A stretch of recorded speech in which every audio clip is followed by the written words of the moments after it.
tamalero.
Buenos días, hoy es sábado 20 de enero de 2024.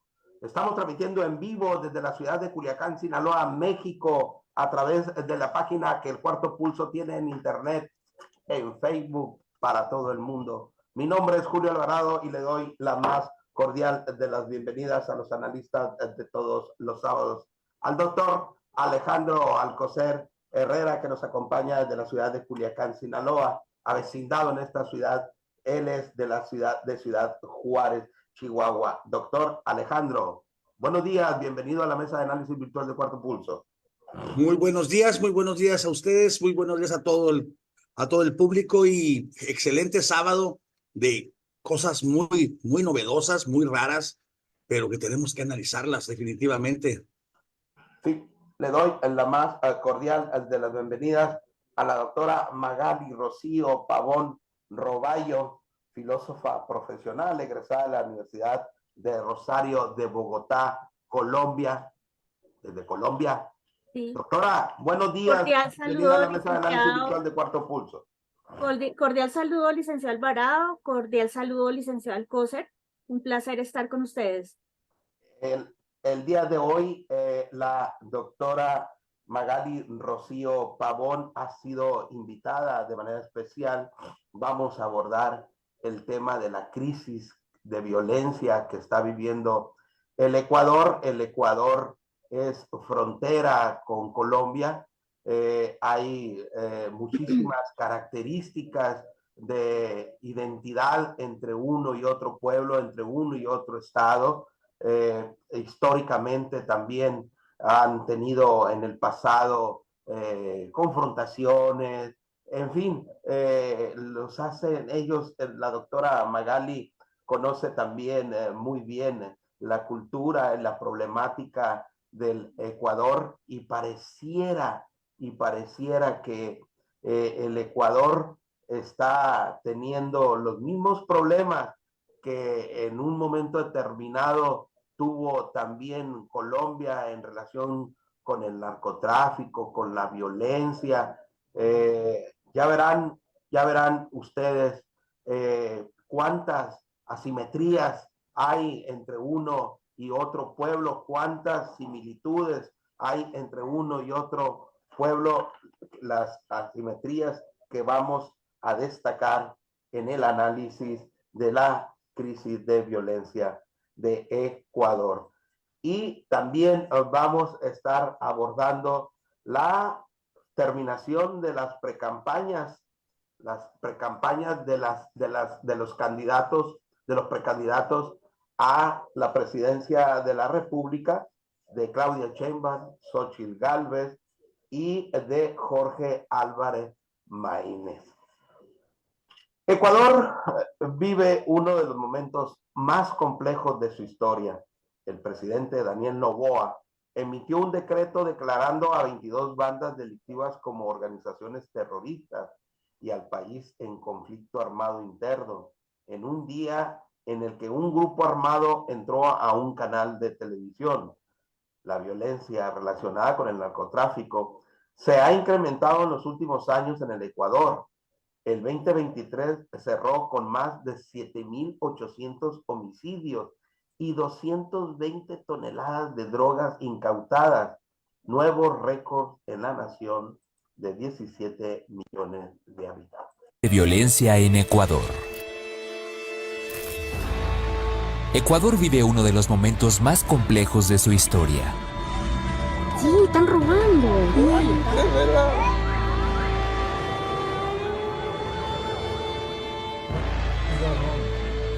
El presidente Daniel Noboa emitió un decreto declarando a 22 bandas delictivas como organizaciones terroristas y al país en conflicto armado interno, en un día en el que un grupo armado entró a un canal de televisión. Los encapuchados armados con fusiles y explosivos irrumpieron en un estudio del canal de televisión pública TC en Guayaquil en plena transmisión.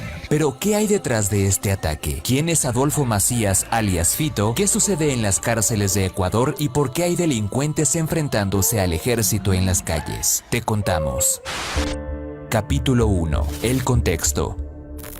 Hay que decir que la violencia relacionada con el narcotráfico se ha incrementado en los últimos años en Ecuador. El 2023 cerró con más de 7.800 homicidios y 220 toneladas de droga incautadas, así como nuevos récords en la nación de 17 millones de habitantes. Desde el 2021 los choques entre presos han dejado más de 460 muertos. Además, los homicidios en las calles entre el 2018 y el 2023 crecieron en casi 800%, al pasar de 6 a 46 por cada 100.000 habitantes. Daniel Noboa llegó a la presidencia en noviembre del 2023 con la promesa de responder al creciente crimen que obstaculizó a su predecesor Guillermo Lasso. Ya en el poder asumió una batalla contra la influencia de los grupos criminales que dominan no solamente las calles, sino también las cárceles. Una de las decisiones de Noboa que enardeció a las bandas fue construir una nueva prisión de alta seguridad para transferir a los líderes de las bandas encarcelados. Ante esto se registraron amotinamientos en al menos 6 prisiones, con al menos 150 guardias y otros miembros del personal tomados como rehenes por los presos. Aunque se ha reportado la liberación de 11 de ellos, los criminales han difundido videos con los policías sometidos y obligándoles a pedirles al presidente que detenga los traslados de reclusos. En algunos de ellos se muestran las ejecuciones. Sin embargo, el mandatario ha dicho que no negociará con terroristas. Capítulo 2. La fuga de Fito. La policía informó el domingo que no solamente 39 reclusos escaparon de una prisión en Riobamba, sino que Adolfo Macías, alias Fito, había escapado de la cárcel regional de Guayaquil, donde cumplía una condena de 34 años por delincuencia organizada, narcotráfico y asesinato. Atrás había dejado una prisión adornada con imágenes que exaltan su propia figura, las armas, los dólares y los leones. Se sabía que dentro de esta cárcel gozaba de privilegios y organizaba llamativas fiestas. La fuerza pública activó entonces un plan para dar con Fito, el jefe de los choneros, una banda narcodelictiva que surgió en la década de los años 90 en la costera provincia de Manabí, al sureste de Ecuador, un lugar estratégico para el tráfico de droga hacia Estados Unidos y Europa. Capítulo 3. El terror en el canal de televisión y las calles. Un programa en vivo de la estación de televisión ecuatoriana TC fue interrumpido el martes por personas armadas. En la señal se observa personas con pasamontañas y en su mayoría vestidas de negro empuñando armas grandes y sometiendo al personal del canal. Todo esto mientras continuaba la transmisión. Antes de que se apagaran las luces del set, se observó a los encapuchados empuñar una granada, apuntar con armas a trabajadores, hacer detonaciones y colocar lo que parecía un taco de dinamita en la chaqueta de una persona. La intimidación en directo duró unos 30 minutos, mientras miles de personas seguían los hechos desde sus casas. Finalmente se observó el ingreso de policías, quienes confirmaron el arresto de 13 personas.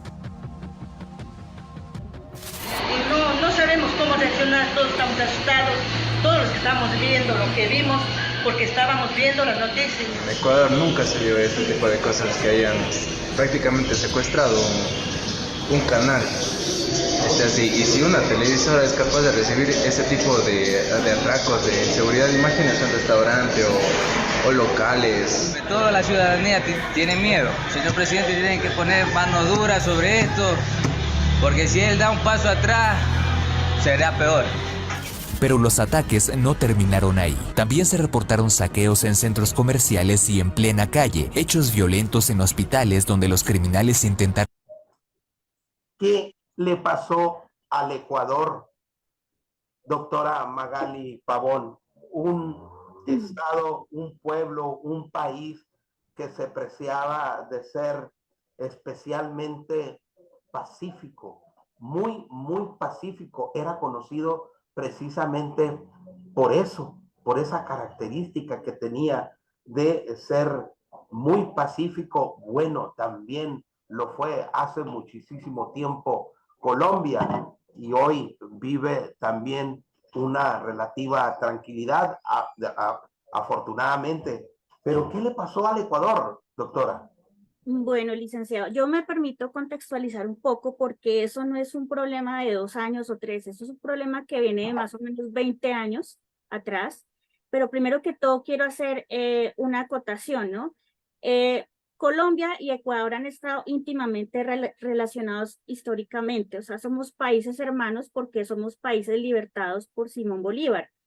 Incluso fuimos un solo país.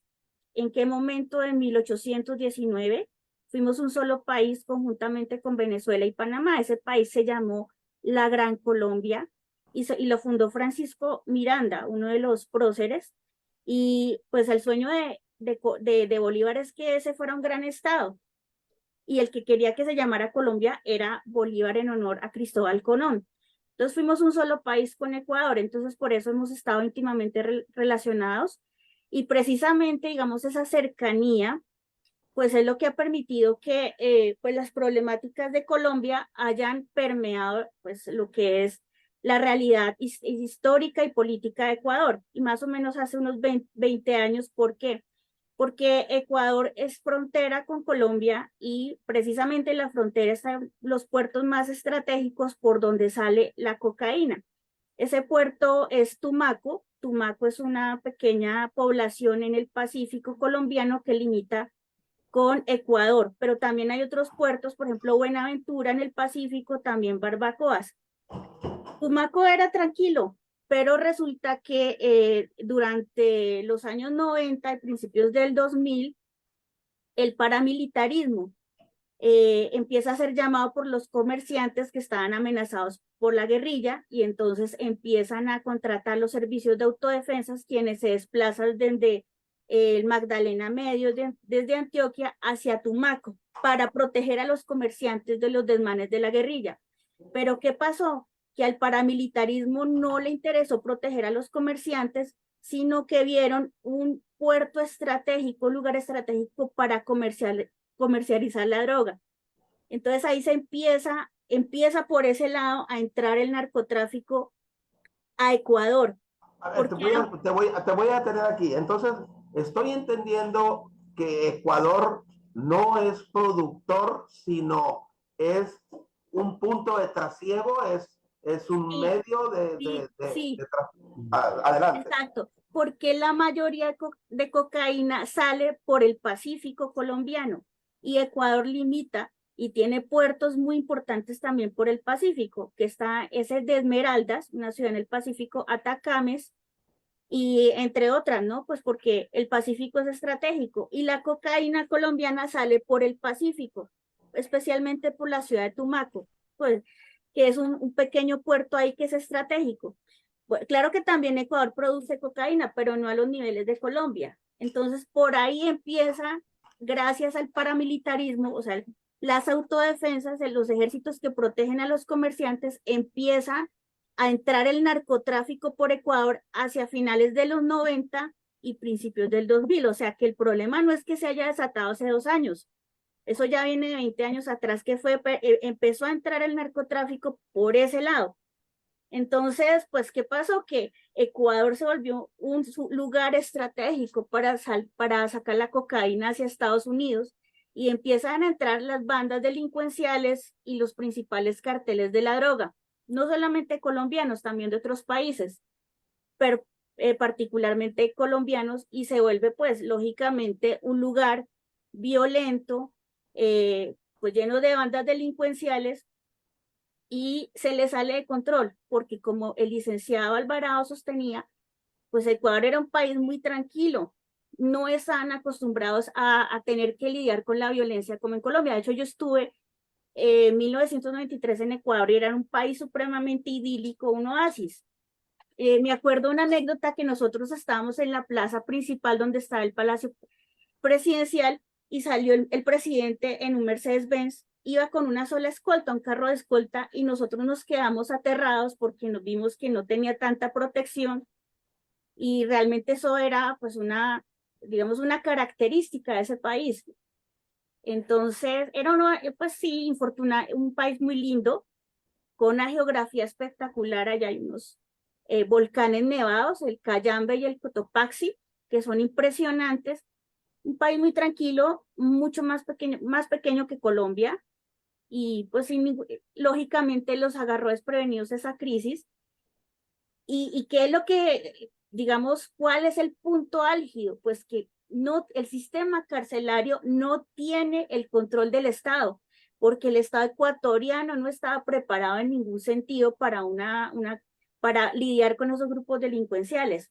Básicamente, se habla de más de 3.000 presos en las cárceles colombianos, en las cárceles ecuatorianas, que serían de alguna forma quienes estarían desestabilizando la vida interna de los centros penitenciarios, Magali.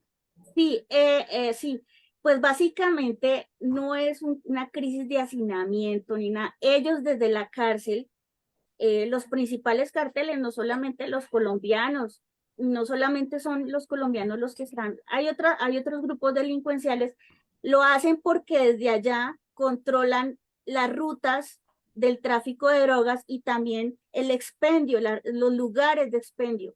Entonces, la guerra no es por hacinamiento, nada, la guerra es porque desde ahí ellos quieren controlar los sitios de expendio y las rutas.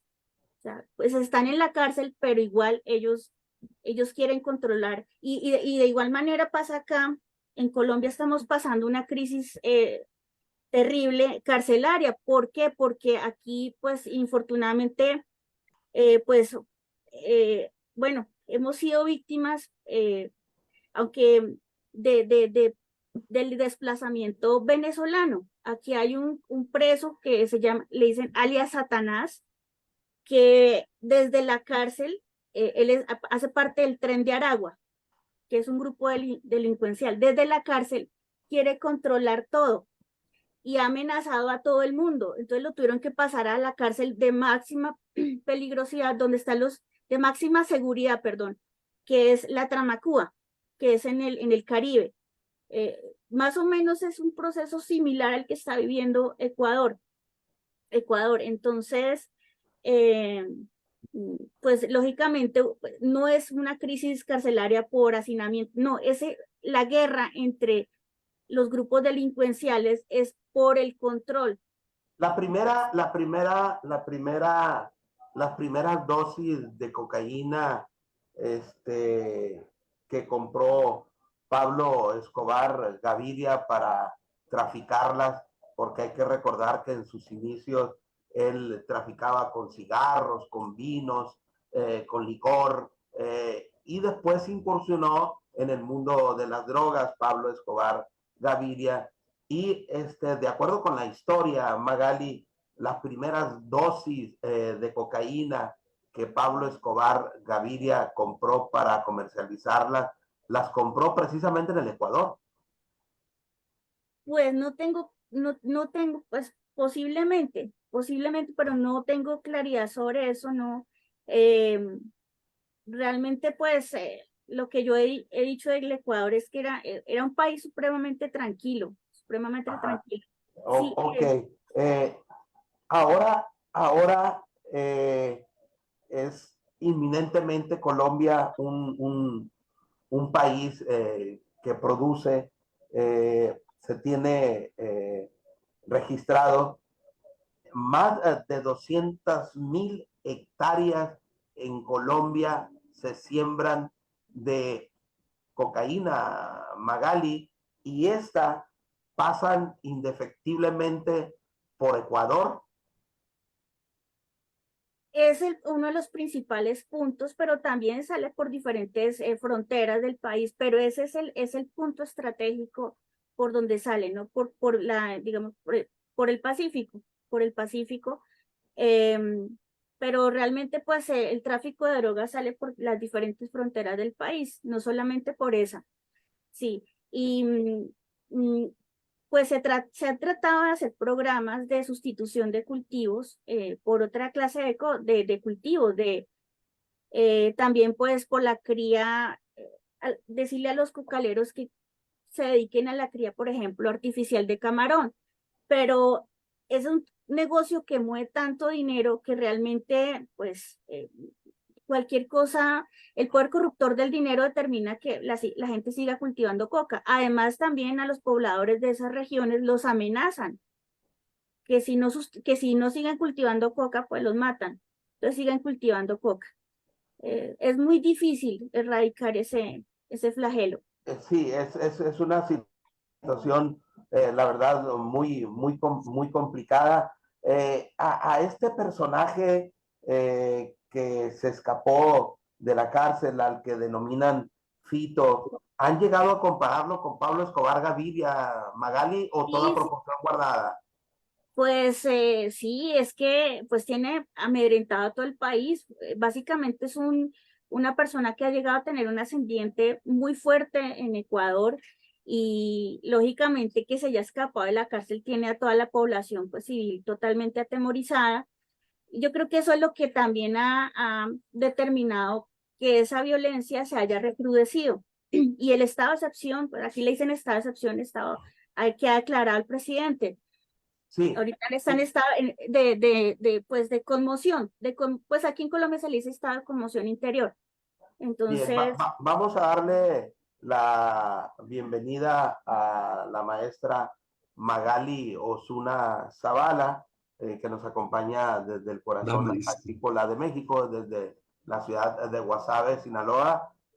Maestra, buenos días, bienvenida a la mesa de análisis virtual de Cuarto Pulso. Estamos platicando con la doctora Magali Rocío Pavón Roballo de Bogotá, Colombia, sobre la crisis de violencia que se vive en estos momentos en el Ecuador. Estamos tratando de hacer una comparación entre lo que fue en sus momentos, en sus inicios, aquella Colombia de Pablo Escobar Gaviria, con lo que se está viviendo en estos momentos en el Ecuador, con este personaje Fito, que entiendo esta es la segunda ocasión que se escapa de un reclusorio allá en el Ecuador, porque lo iban a mover a una cárcel de máxima seguridad. Y bueno, de todo el entorno que se está viviendo, todo ese clima de violencia que se está viviendo en el Ecuador, en un afán por hacer esa comparación entre lo que en un momento, en un tiempo se vivió en Colombia y ahora en Ecuador, que son también estados hermanados que están identificados. Ya la doctora dijo que en el pasado, en 1819, habían venido siendo un solo estado.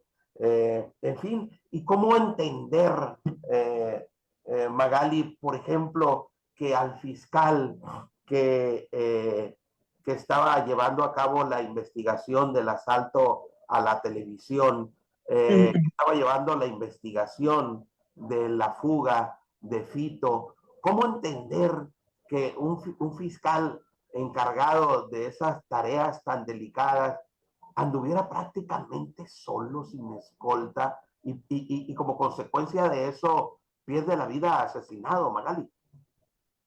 pues yo creo que pues por lo que usted mismo sostenía, porque Ecuador siempre ha sido un país muy tranquilo, pues a pesar de todo, ellos no estaban preparados para esa ola de violencia. Incluso acuérdese que fue asesinado el candidato Villavis. No, Magali, perdón que interrumpa, pero yo Yo digo que dado los antecedentes, es decir, los asaltos que habían habido a la televisión, a la Sí, televisora, sí, sí, sí.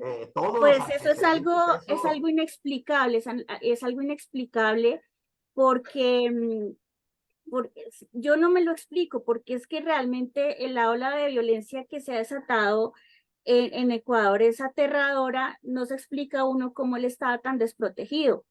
Eh, eh, es sí, que no necesitas ser un especialista en temas de seguridad sí, para establecer, en base a la lógica, que esa persona necesita de seguridad, sí, doctora. sí, sí. Pues es algo que yo no puedo explicar y pues sería atrevido pues de mi parte dar, digamos, una tesis. Realmente yo no me explico algo así, sobre todo en un contexto tan inseguro como el que vive en este momento Ecuador. No logro explicarme. Además, Tengo señor, entendido, perdón que te interrumpa, doctora Magali, tengo entendido que en estos momentos se está legislando en la Corte Constitucional de Ecuador sobre la creación de una ley de extradición. No tiene una ley de extradición Ecuador eh, eh, con, con, con ningún país. Bueno, esto sí lo explica que el antecedente es que era un estado, un pueblo muy tranquilo, y para qué ibas a necesitar ese tipo de herramientas jurídicas, ¿cierto? lógicamente, por lo que le comento que este fenómeno del narcotráfico pues data más o menos 20 años atrás, si acaso. O sea, antes de eso, pues Ecuador no tenía ningún problema específico en ese sentido y lógicamente es un problema relativamente nuevo. Yo creo que lo que le ha pasado a Ecuador es que no se esperaban esta la violencia y el país no estaba ni política ni jurídicamente Social. preparado. No tenía, los desbordó porque no estaban preparados, no estaban, y de alguna manera Colombia en los años 80, pues vivió lo mismo. Colombia no estaba preparada. Colombia tuvo tratado de extradición más o menos hasta 1984, en ese tiempo, cuando es asesinado el ministro de Justicia por Pablo Escobar. Ahí el presidente Belisario Betancur dice, bueno, va a haber tratado de extradición, pero Colombia no estaba preparada para eso, ni estaba preparada para los desplazamientos internos, ni estaba preparada para desplazamientos como los de Venezuela, que Colombia es un país hermano con Venezuela y hemos recibido a los venezolanos, pues son muy bienvenidos, somos países que nos queremos, pero también, infortunadamente, pues ese desplazamiento ha sido fuente de inseguridad, como con lo que les comentaba, ¿no? De alias Satanás. Entonces, pues, es que el fenómeno de la corrupción, el fenómeno del poder corruptor del dinero, lo que trae el narcotráfico, pues es algo para lo que no nadie está preparado para eso. Lo que le decía, realmente las cárceles, el sistema carcelario ecuatoriano no estaba preparado para eso, no estaba preparado para una guerra de esa índole.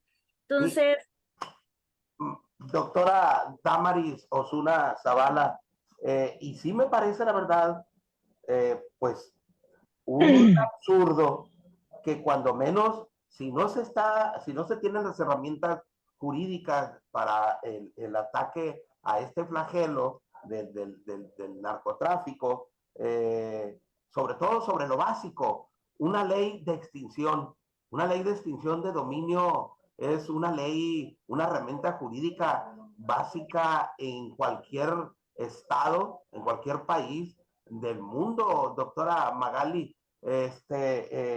Y por supuesto, si no lo tiene Ecuador, sí, la ley de extinción de dominio, doctora Damaris, pues hay que recordar que va sobre las finanzas de los grupos delincuenciales, sobre los bienes, sobre la estructura financiera, pues, ¿no? Adelante. Bueno, primero que nada, lindo día. Saludo con mucho respeto y mucho gusto a la doctora Magali. Yo soy Damaris Osuna Zavala, a sus órdenes, Saludos. desde Guasave, Sinaloa, México. La abrazo con mucho cariño y con mucho respeto. Pues Gracias, yo doctora. tengo una gran duda. Si bien es cierto, la ley de extinción de dominio establece facultades muy específicas en cuanto al asunto financiero y situaciones muy meticulosas. Pero aquí la pregunta es, si Ecuador no estaba preparado en su sistema carcelario para tener preso a ese señor que le apodan el diablo, o que es el que tiene aterrorizado a Ecuador, ¿no se dieron cuenta el gobierno qué tipo de gente iban a meter presa como para que empezaran a pensar en la seguridad de ese sistema carcelario? Yo siento que también podemos invocar invocar el término de corrupción, porque si el tamaño del monstruo social, como lo viéramos así, de este personaje, ya lo conocía el gobierno, ya sabía qué tipo de negocios turbulentos manejaba. Entonces, ¿por qué no pensó en tener una cárcel con alta seguridad?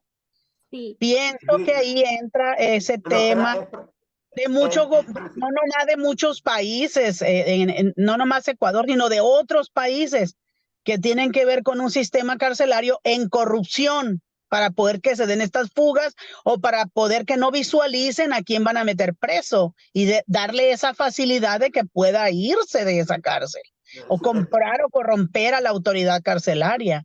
Entonces, es difícil el tema, es muy complejo el hubiera o el pudiera, pero definitivamente quien tiene más claras las cosas es el propio gobierno. Esa es mi apreciación muy personal. Sí, doctora Damaris, precisamente ese fue la coyuntura, ese fue el motivo por el cual decide escapar este personaje, porque estaban edificando una cárcel de alta seguridad a la cual iba a ser trasladado, pues, ¿no? Entonces, por supuesto que ya no iba a tener los privilegios de los que había venido gozando en la cárcel en la que se encontraba. Doctora Magali, te doy una información. Van de regreso a Colombia 3,000 presos colombianos en cárceles ecuatorianas. Este es un decreto que emitió el presidente Noboa.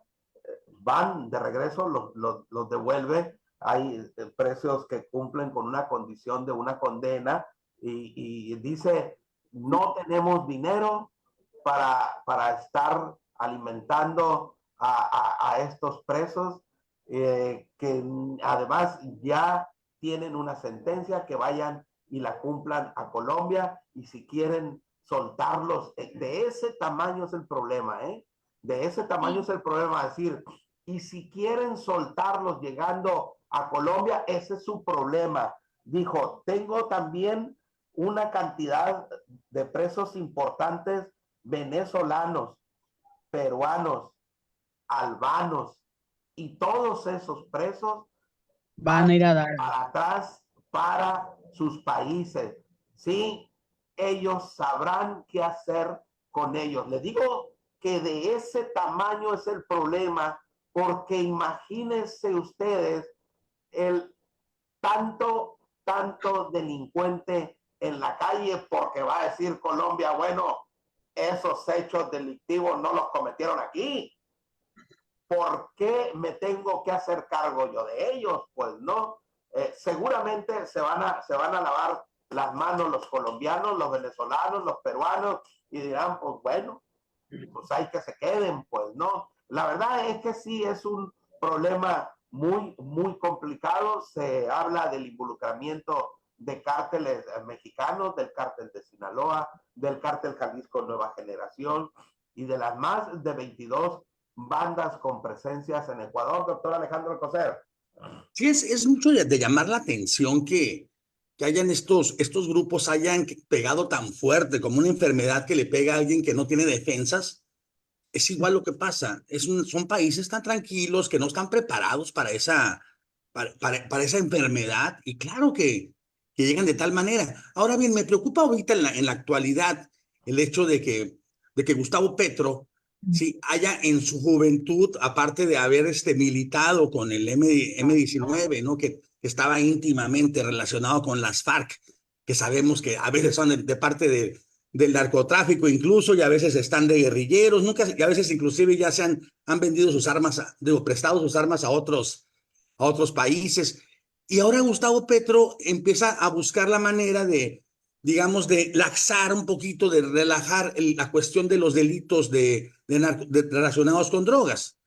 ¿No hay una íntima relación de ver que Petro en realidad está haciendo un poco, digamos, haciendo bienvenidas a aquellas personas? No sé, me causa un poco de comezón esa situación, y ver que está tan pegado toda la cuestión en Ecuador. Simplemente en Ecuador, cuando me dicen que hubo varios grupos paramilitares, o como diríamos, grupos de autodefensas, pues muchos de esos autodefensas sabemos que militaron también forzosamente con esos grupos, o sea, fueron importados desde Colombia porque tenían experiencia, por así decirlo, y todo está relacionado de una manera u otra. Sí, pues en cuanto al presidente Petro, lo que sí les puedo comentar es que el M19, que era la guerrilla en donde él militaba, estuvo íntimamente relacionada con Pablo Escobar. Como ustedes recordarán, nosotros aquí tuvimos la toma del Palacio de Justicia en 1985. Eso fue orquestado entre Pablo Escobar Gaviria y el M19. El motivo de la toma era que pues esperaba que Pablo Escobar encomendó al M19 quemar todos los archivos que lo implicaban. Pero entonces, y la inteligencia militar colombiana se dio cuenta de eso y los interceptó, y empezó una guerra ahí dentro del palacio donde murieron una cantidad de magistrados, lo incendiaron.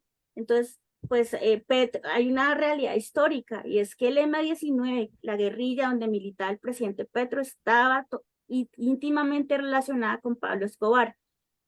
Sí, entonces, pues es que, no sé, el poder corruptor del dinero, eso es un cáncer, eso es un cáncer. Suena muy fácil, y ningún estado está preparado para eso. En Ecuador está rebasado el Estado. Está rebasado el Estado. Ha sido rebasado por el crimen organizado, Magali. Sí. Y puedo hacer una acotación, licenciado. Adelante, adelante. Sí, yo creo que eso va a empeorar de una manera aterradora, porque Ecuador no cuenta con un ejército preparado ni con una inteligencia militar. Para que ellos se pongan al día con eso van a pasar muchos años, y posiblemente eso vaya a volverse muchísimo más álgido que en estos momentos. A mí me da mucho pesar, porque le cuento que Ecuador es un país hermosísimo, hermosísimo naturalmente, históricamente.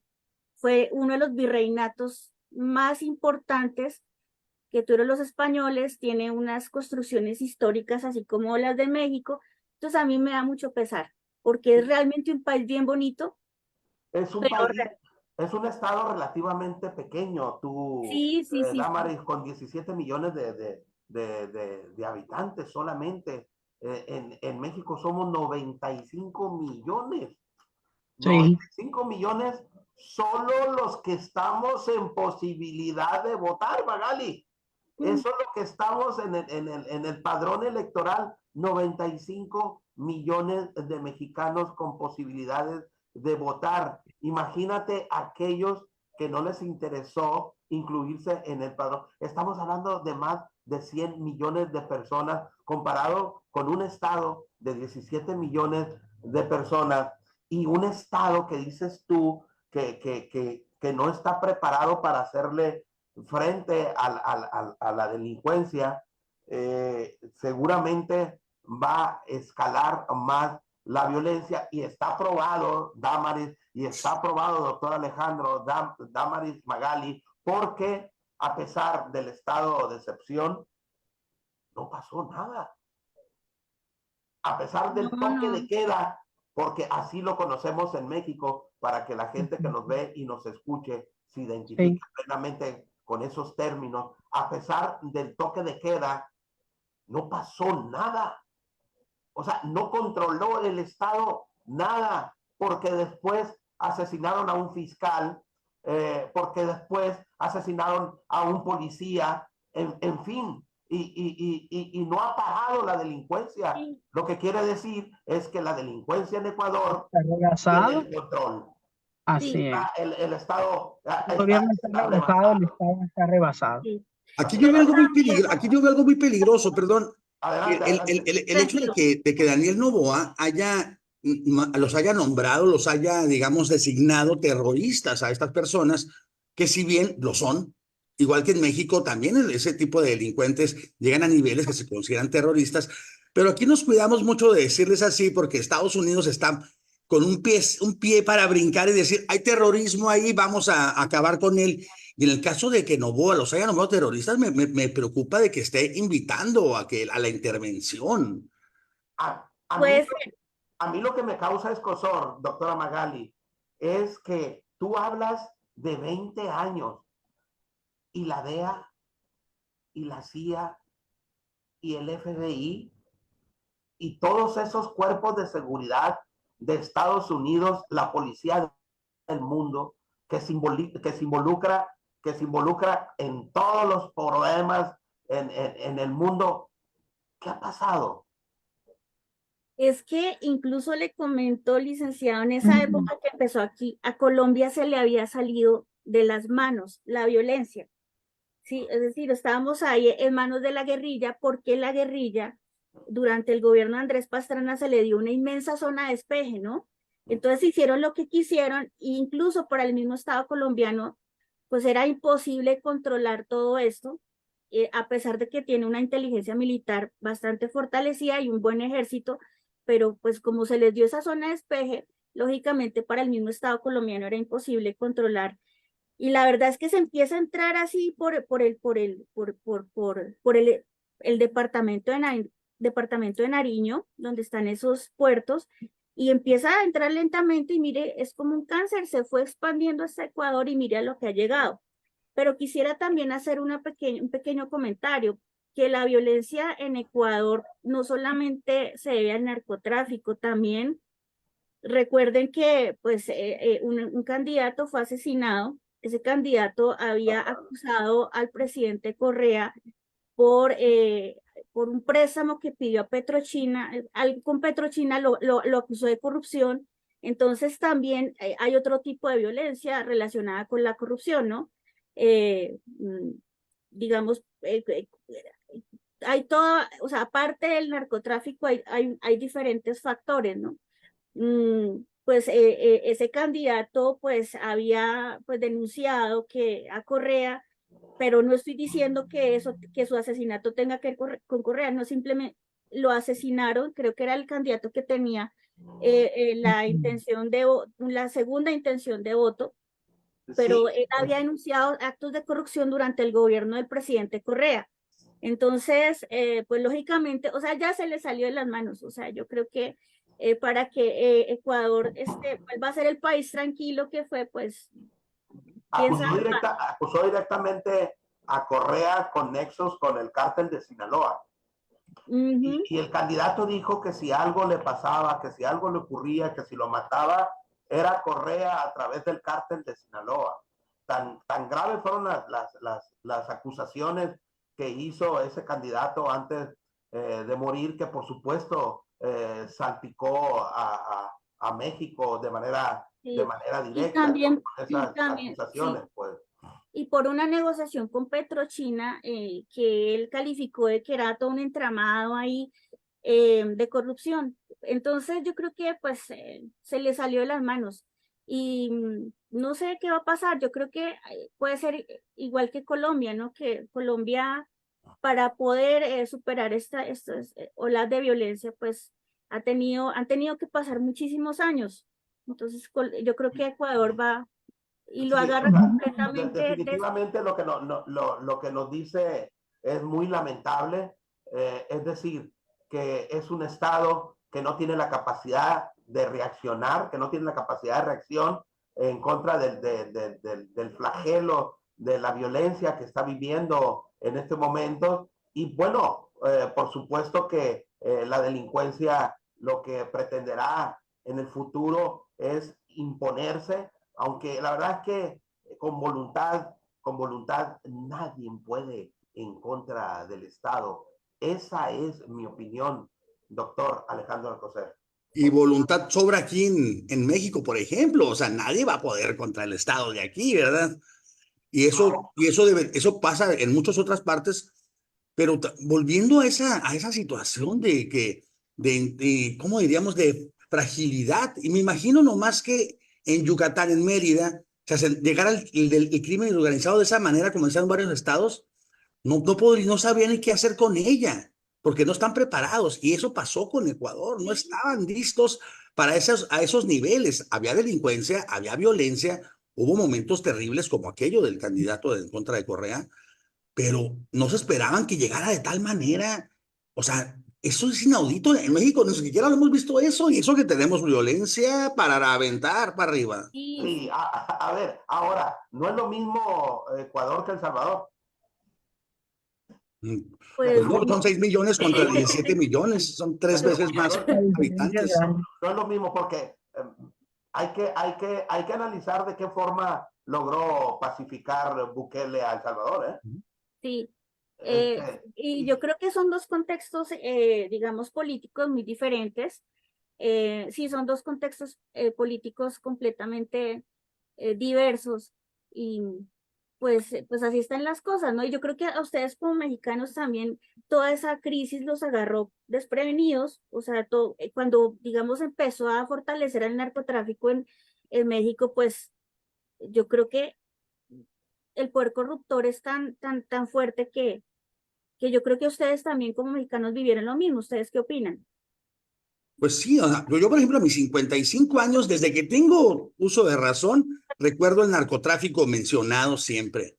Sí, siempre, desde Caro Quintero, yo estaba niño cuando lo apresaron, bueno, adolescente, y esas cosas, la verdad, sí nos han pesado, nos han Sí, rebasado en cierto momento, pero sí, volviendo al tema por ejemplo, Salvador tiene 6 millones de habitantes.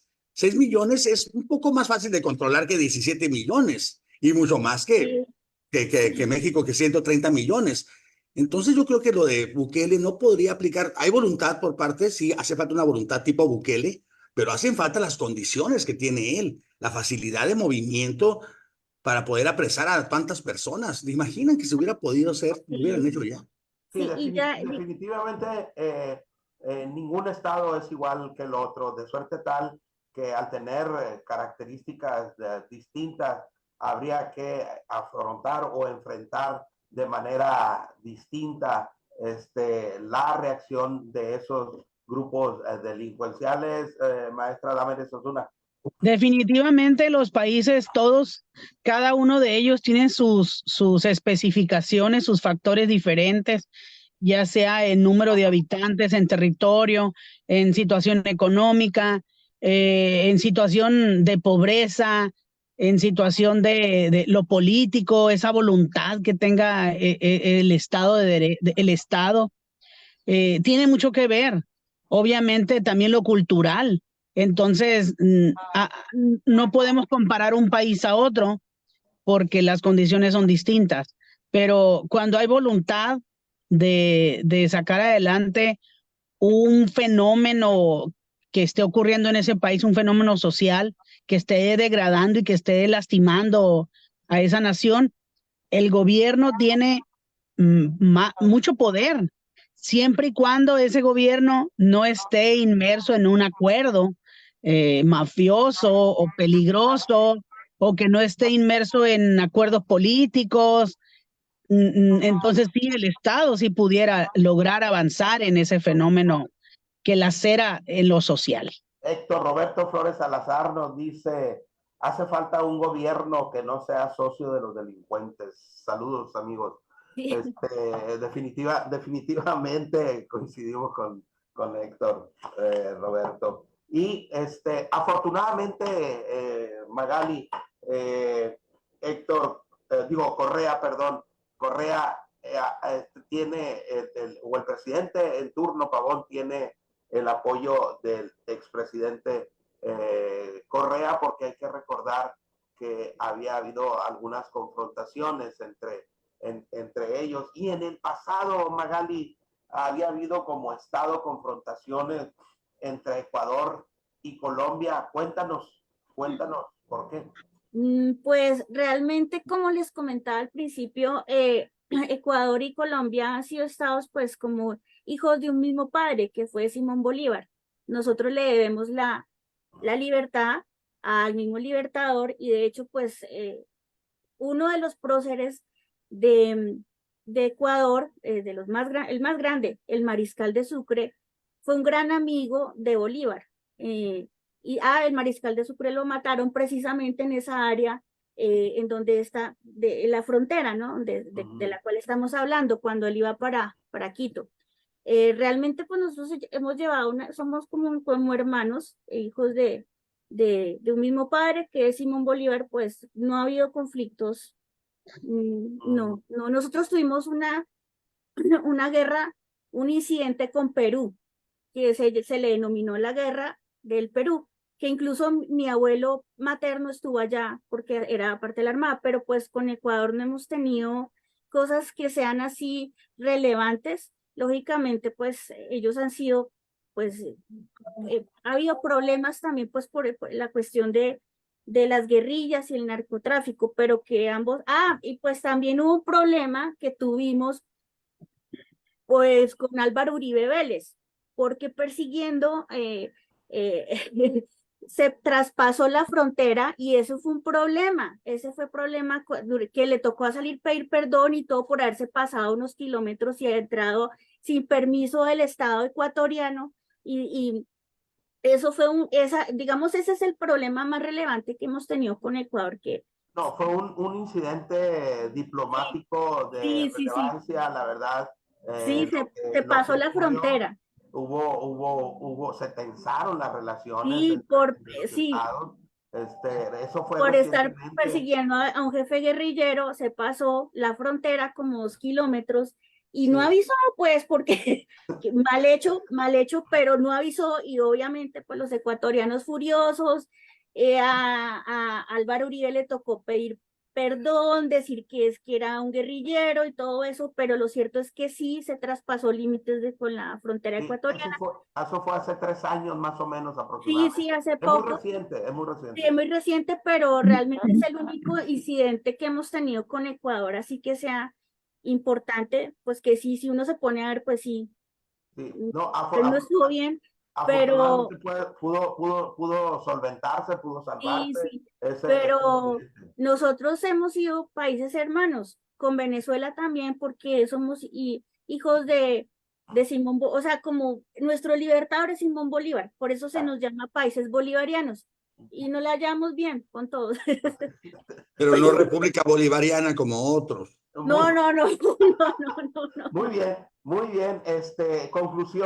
Conclusión, en este momento el Ecuador como Estado, como gobierno, no está preparado para hacerle frente al crimen organizado, y desafortunadamente veremos en el futuro, en los próximos días, que escale la violencia en ese país tan hermoso, como bien dice Magali.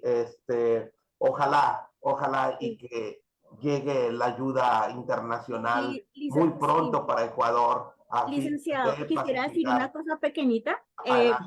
Mire que cuando hablan del narcotráfico, los colombianos sufrimos una estigmatización terrible, y todos, que los colombianos, y es que Colombia, no sé qué, el narcotráfico es de Colombia, y mire cómo ese flagelo se va tomando otros países, y ustedes como mexicanos lo han vivido también seguramente. Entonces ahora los mexicanos y los peores carteles son los de México, y ahora Ecuador. Ese no es un problema de un país, todo el mundo tiene que unirse contra ese flagelo, porque eso no es de un país, eso se va tomando otros territorios, otros países, y al final todos somos víctimas. Por eso es que tenemos que trabajar conjuntamente. Esa es mi conclusión.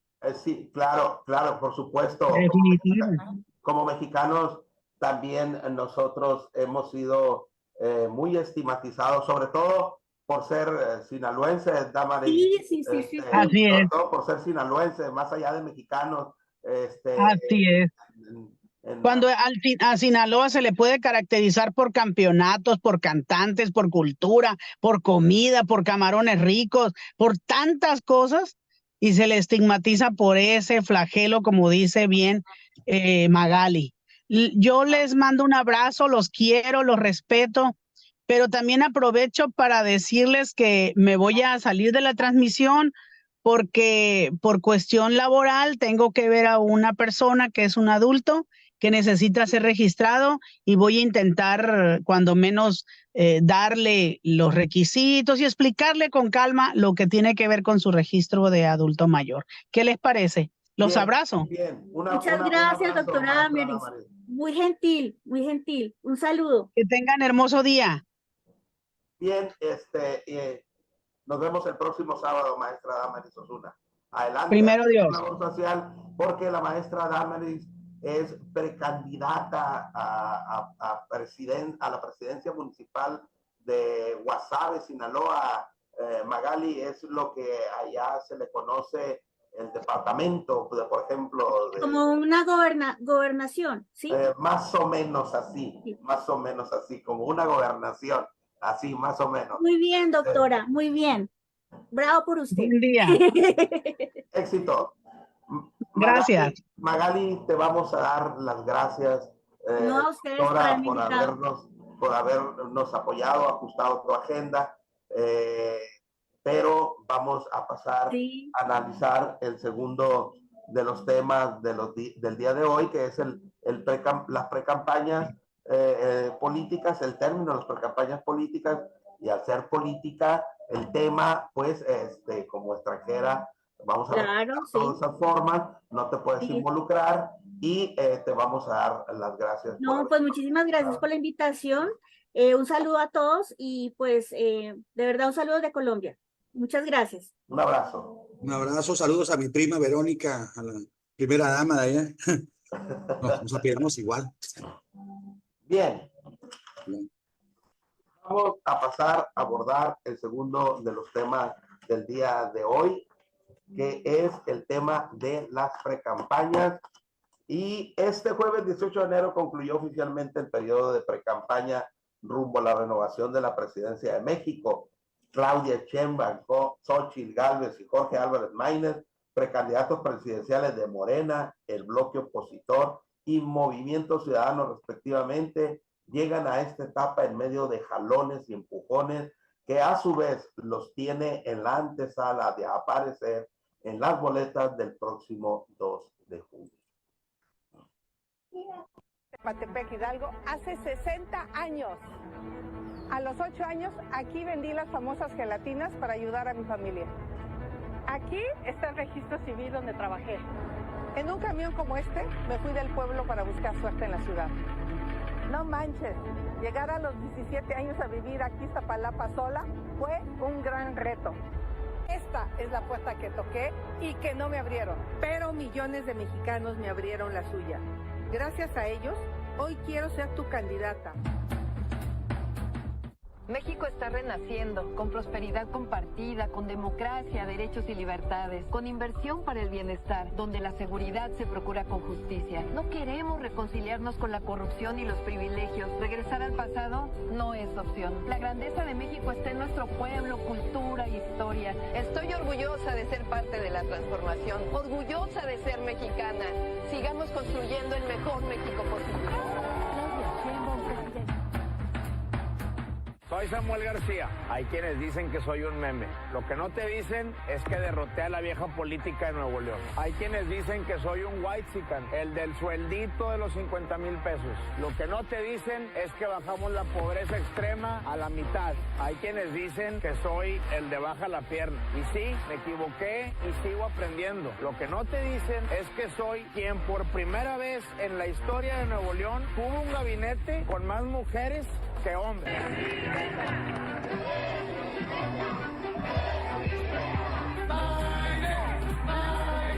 Concluyeron las precampañas presidenciales Los discursos de Claudia Sheinbaum en la Ciudad de México y Xóchitl Gálvez desde Guanajuato giraron en torno al gobierno de Andrés Manuel López Obrador, una para prometer la continuidad y otra para criticar lo que quedó a deber.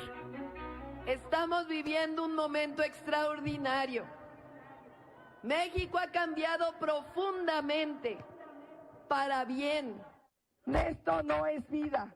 Tenemos que luchar, porque ¿saben qué? Ustedes merecen más. Sus hijos merecen más. En Monterrey, el precandidato de Movimiento Ciudadano ofreció un México nuevo y prometió que en solo 3 meses de campaña le dará la vuelta a la contienda. La nueva política ya llegó a México y aunque les cueste, en 3 meses de campaña le vamos a dar la vuelta a la contienda presidencial. La morenista cerró en el Monumento a la Revolución y la sorpresa fue la reaparición de Marcelo Ebrard. Celebró, según sus datos, que va arriba de la contienda. La distancia entre nosotros y el segundo lugar, 20 puntos de diferencia. Un poco ronca, luego de 60 días de discursos y recorridos, Xóchitl Gálvez cerró en Acámbaro, bastión panista, acompañada por el presidente del PAN, Marco Cortés, pero no los del PRI y el PRD. Hoy tenemos un gobierno muy agresivo con los empresarios, pero ¿qué tal de tímido es con los delincuentes? Hoy tenemos un gobierno muy bravucón con los ciudadanos, pero bien mansito con los extorsionadores. Aseguró que de ganar, a diferencia de López Obrador, asumirá la responsabilidad del gobierno y no culpará a sus antecesores. No le voy a echar la culpa a Calderón, no le voy a echar la culpa a Peña Nieto, no le voy a echar la culpa a Andrés Manuel. Para eso se tiene toda la fuerza del Estado. Advirtió que en esta elección se juega el futuro de México. El país se nos va de las manos, es ahora o nunca. Por eso tenemos que dar la pelea más histórica. Álvarez Maínez llegó al centro de Monterrey con el gobernador Samuel García y el líder de Movimiento Ciudadano Dante Delgado, el alcalde Luis Donaldo Colosio y la precandidata a sucederlo Mariana Rodríguez. No conocen a la generación que por ningún motivo va a aceptar que regresemos al México del pasado, al México de los políticos que no se cansaron de fallarnos. Sin leer su discurso, prometió seguridad para los mexicanos de bien y el infierno para los delincuentes. A los delincuentes que se metan con las mexicanas y con los mexicanos, los vamos a hacer que sientan el infierno en vida. Y en una absurda ley electoral, doctor Alejandro Alcocer, en la que se tiene que hacer un impas para la publicidad en el tema de las campañas, porque van a iniciar en marzo, esto es, habrá un receso de un mes o más de un mes, febrero, sí, para iniciar en marzo las campañas. Este tema tan absurdo no lo entiendo. Vamos a explicarle. Las precampañas de los precandidatos sirvieron supuestamente para hacer campaña a las bases, a sus bases, a cada uno a sus bases, al interior de los partidos políticos, pues, a quienes tienen su afiliación en Morena, en el PRI, PAN, PRD y en Movimiento Ciudadano. Es decir, esas precampañas no eran, para mí, que yo no milito en ninguno de los partidos políticos, pues, pero que de todos modos me tuve que tragar los spots de cada uno de ellos, pues, ¿no? Adelante, doctor. Sí, aquí lo que para mi gusto sobresale es que si bien no existieron como precandidatos, hay que recordar que cada quien se adjudicó un nombre, ¿no? Antes de ser precandidatos al ser designados eran la continuadora defensora de la Cuarta Transformación, y en el caso de Xóchitl, pues otro adjetivo que utilizó. Y ese cierre, pues es una farsa, como todo lo que está ocurriendo en esas elecciones, la verdad. Si bien López Obrador ha insistido en deshacer el INE, no tiene necesidad. Ahora ya resulta que hacen lo que le da su gana. O sea, el INE está pintado de todas maneras. Nada más te cambias el nombre, te cambian las formas, cambia la fecha y ya estás válido. Ahora está Sheinbaum ya hasta está pidiendo permiso para poder hacer actos proselitistas durante el impasse, durante ese descanso, durante esta época, sin que ocasione ninguna multa. Y así lo va a hacer. Y lo van a hacer los demás también. Cada quien con su sangronada, cada quien con su discurso. La verdad, este muchacho de MC, la verdad, no sé, no disimula que nada más está haciéndole el paro, haciéndole el caldo gordo a la 4T para poder negociar lo que van a recibir, porque van a recibir algo forzosamente. Oye, yo no creo que vayan a permanecer totalmente quietos durante todo este tiempo que la ley electoral les prohíbe hacer campaña. Yo digo que de alguna forma van a encontrar precisamente eso, las formas para publicitarse, doctor. No creo que queden ahí totalmente en la ignominia, pues. Calladitos, muy bonitos, claro que no.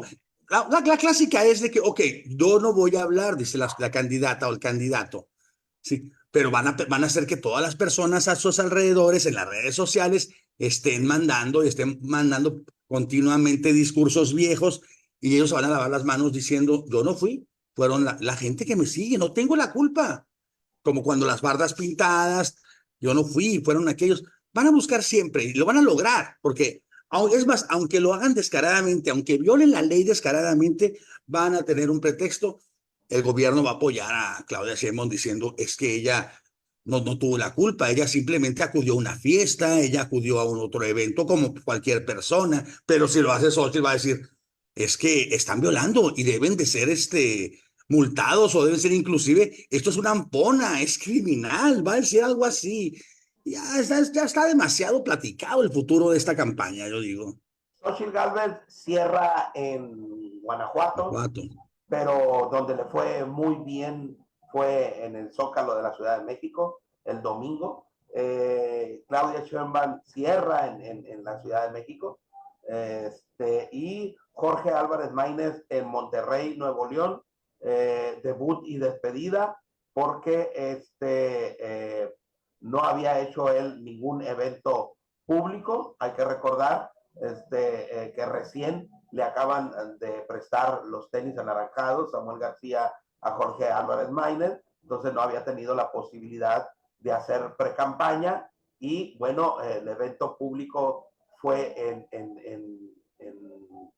en Monterrey, en Nuevo León, y fue debut y despedida. A pesar de todo eso, doctor, a mí me parece que el discurso que de Jorge Álvarez Maínez, a mí en lo personal, me parece un discurso muy estructurado, me parece muy solvente, muy bien preparado, sobre todo cuando es un discurso el que no hay necesidad él de leer por la capacidad que tiene de argumentar, a diferencia de Xochitl Gálvez, a diferencia de Claudia Sheinbaum, que ellas sí se apoyan para leer en sus discursos. Más allá de eso, creo que a los tres les va bien en sus cierres de pre-campaña. Se ven salpicadas sus pre-campañas de Claudia Sheinbaum y de Xochitl Gálvez, la de Xochitl Gálvez por el tema del acuerdo de Marcos con el gobernador de Coahuila, y el de Claudia Sheinbaum se ve salpicado por el tema del fiscal Ulises Lara, que se tituló en 24 horas, en 48 horas se tituló y les pidieron su cédula profesional y cumplió con el requisito. Me parece que esas acciones afectan un poco a las precampañas de una y otra candidata, doctor. Pues sí. Ahora bien, efectivamente es muy notorio que las mujeres, las señoras, pues están batallando un poco para sacar un discurso propio, un argumento propio. Una recurre siempre a la memoria de lo que le ordenaron, inclusive hasta el acento le copia a su patrón, al presidente, ¿verdad?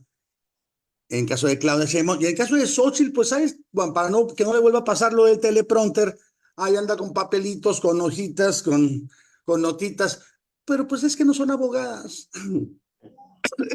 Y por lo pronto, y este hombre tampoco es abogado supuestamente, pero estudió maestría en Derecho más afín a nosotros. Y sabemos que uno tiene cierta tendencia a argumentar con más facilidad. Sí, me parece que Xóchitl Gálvez no encontraba ese discurso que impactara con sus bases, con el electorado. Al final de la precampaña lo encontró, empezó a identificarse con sus bases, con el electorado, con el discurso en contra de la autoridad, de estar en contra de la autoridad y sobre todo de sostener que de llegar ella a la presidencia de la República no le echará la culpa a los gobiernos anteriores, ¿no? Y la asumirá como tal. Me parece que esa parte le está dando resultados, doctor. Sí, así es. A mí me gusta, la verdad. A mí me gusta el discurso que trae ahora, ya más madura, digamos, como candidata.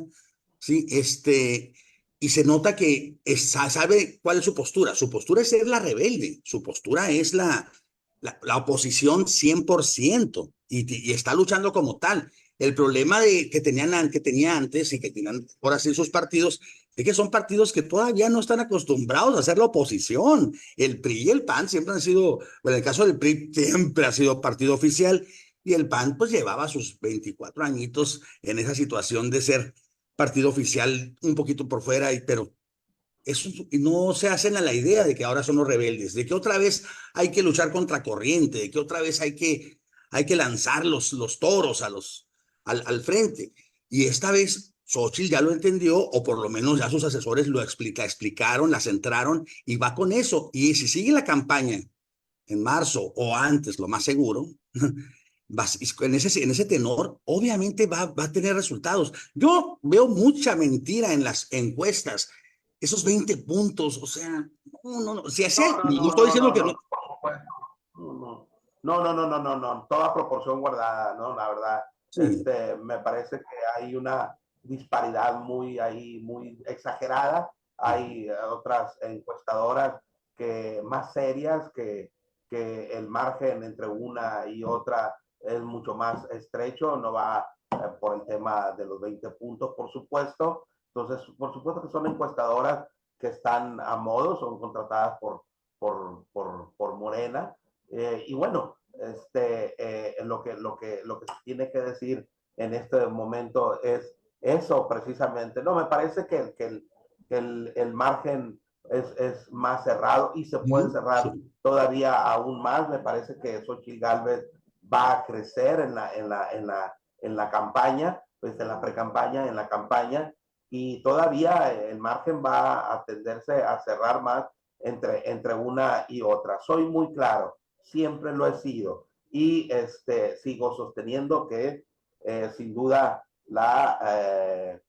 muy posiblemente la presidenta de este país será Claudia Sheinbaum. También creo que está haciendo su trabajo Xóchitl Gálvez de llevar al electorado para mantener el equilibrio en las cámaras, doctor. Aparte yo veo en Claudia Sheinbaum que no tiene oportunidad de cambiar ya el discurso, no tiene otra cosa que decir más que continuar y amenazar con que les van a quitar sus beneficios si llegan aquellos de antes. Entonces, ella va a estacionarse. Yo veo en Claudia una situación de que va a estacionarse en su discurso y por lo tanto también en su crecimiento. Mientras Xochitl está experimentando con cosas nuevas, con cosas que le funcionan y va a ir sumando otras cosas, yo digo que sí puede haber una sorpresa, sí puede haber. No estoy diciendo que yo sé que si ahorita fueran las elecciones, yo sé que las posibilidades hablan de Claudia Sheinbaum simplemente por ser una elección de Estado.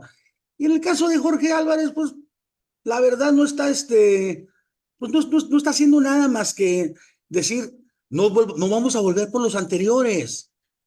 Shit, o sea, estás diciendo de a tiro, o votan por mí o por Claudia, no se les ocurra votar por Xochitl, o sea, está de a tiro fortaleciendo más, porque su papel era debilitar a Xochitl. No tiene otro papel ahí más que debilitarlo con las negociaciones normales de cuántas candidaturas, cuántas senadurías, cuántas presidencias municipales, cuando jueguen en realidad en unión, que como no están jugando en conjunción, va a ser difícil para él negociar, para ellos, para el partido, para Dante, va a ser muy cañón.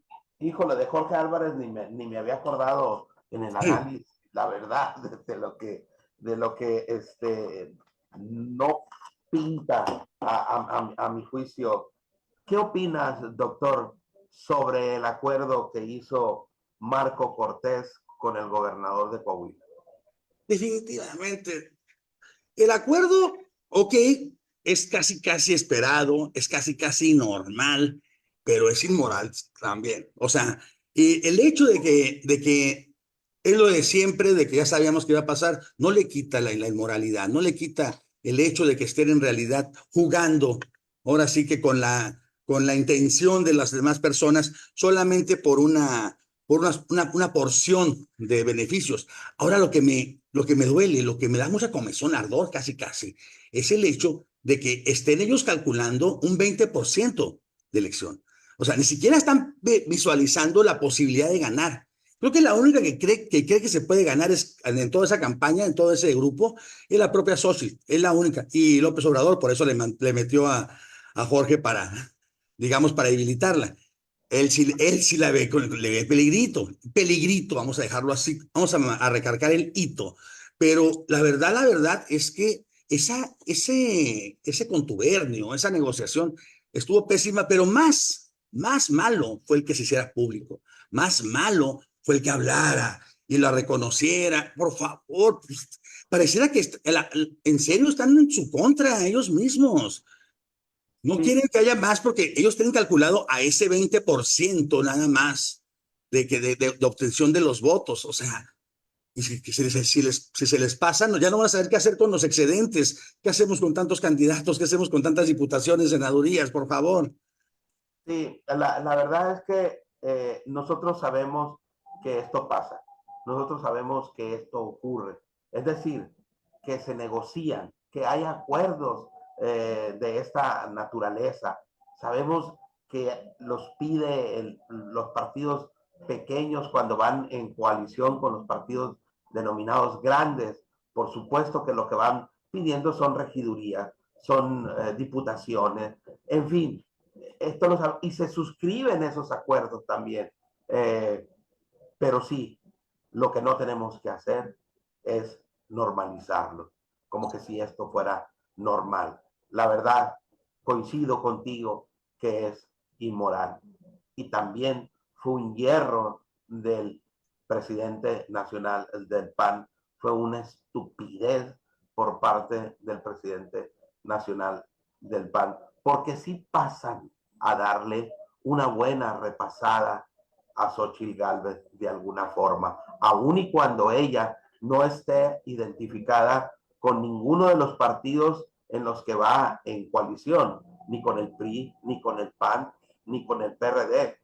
Sin embargo, hay una afectación, por ejemplo, por supuesto, a la imagen de Xochitl Gálvez. Y por otro lado, también creo que lo hay en el tema de la designación de esta forma tan grotesca en la que se designa a un fiscal en la Ciudad de México y que lo hacen licenciado en Derecho de la noche a la mañana. Lo que prueba es que al tener el poder a tus pies, puedes hacer con él lo que se te venga en gana. Entonces también eso es de llamar poderosamente la atención, darles el poder a personas como estas para que, y también pasan a darle una repasada a la figura de Claudia Sheinbaum. Por supuesto que no estamos hablando que vaya a incidir de manera importante entre el triunfo y la derrota, pero de que le afecta, doctor. Y debería incidir en su derrota. O sea, ¿cómo es posible que de la persona que ella misma había protegido, asignado y cobijado, ella misma nombró que también tenía irregularidades en su titulación? También. Y todavía esta persona nombra a un psicólogo. ¿Qué es? Tienes otra carrera, ¿verdad? No sé qué carrera es. Y rápido. Es psicólogo, Luis Lara. Sí, de la noche a la mañana, ella es abogado. Lo que decíamos hace rato, hay cosas que sabemos que se hacen, aunque no se deberían de hacer. Y estas son cosas que ni siquiera se hacían. Estas son cosas que sí nos sorprenden. ¿Cómo se atreven a tanto? ¿Cómo llegan a esos niveles de descaro, a esos niveles de inmoralidad, no sé, ya no sé cómo llamarle? Son ironías, son sarcasmos delante de todos. Y no se ha visto todavía la postura de López Obrador ante eso, que evita los temas, casi dice, son cosas de ellos, déjenlos ahí. O sea, por favor, nos estamos metiendo estamos convirtiéndonos en un país en el que no debemos de convertirnos. Esta transformación es cada vez más absurda. En serio, o sea, como transformación en el país, este no es el país que yo quería cuando voté por López Obrador, porque sí voté por él. Pero ¿En qué grado irá a afectar a una y otra este tipo de acciones? Solo el tiempo lo dirá, doctor Alejandro Alcocer. El tiempo se nos ha terminado. No me queda más que darte las gracias de nueva cuenta por estar de nueva cuenta en el Cuarto Pulso, doctor Alejandro Alcocer. Aquí seguiremos, y pues esta vez fueron temas muy candentes, fueron temas que nos llegan y nos prenden, y esperemos que cada sábado sea igual. También dar las gracias a que nos ven y nos escuchan sábado tras sábado, decirles que son ellos los que tienen la mejor opinión. Nos vemos el próximo sábado. Así será, si Dios quiere.